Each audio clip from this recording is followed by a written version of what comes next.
শিলিগুড়িতে নজর রাখবো, কারণ সেখানে পথ দুর্ঘটনা, আর সেই পথ দুর্ঘটনাকে ঘিরে উত্তেজনার পরিস্থিতি। যে খবর আমরা পাচ্ছি, ইতিমধ্যেই দুর্ঘটনায় মহিলার মৃত্যু হয়েছে। বাইকে লরির ধাক্কায় মৃত্যু। পুলিশকে ঘিরে বিক্ষোভ স্থানীয়দের। ঠিক কি ঘটেছে আরো ডিটেল পার্থ জানাতে পারবে।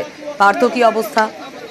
দেখো, সকালে দুর্ঘটনাটি ঘটে শিলিগুড়ি ইস্টার্ন বাইপাস যেটা এই ইস্কন মন্দির রোডে। সেখানে ইস্কন মন্দির রোড থেকে একটি বাইকে চেপে ওই মহিলা পুলিশ কর্মীর সঙ্গে বেরোয়েছিলেন। সেই সময় ট্রাকের সঙ্গে সংঘর্ষ হয় এবং মহিলাকে পিছিয়ে দেয়। যেটা শোনা যাচ্ছে স্থানীয় বাসিন্দাদের সূত্রে, যেটা শোনা যাচ্ছে যে মহিলা ওই বাইক থেকে ছিটকে পড়ে যায় এবং তারপর আচমকা লরির সামনে পড়ে এবং পিছিয়ে যায়।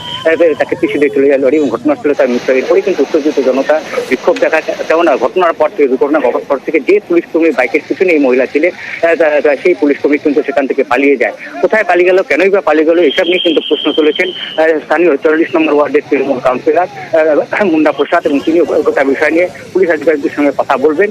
কথা বলে তিনি জানতে চাইবেন কেন ওই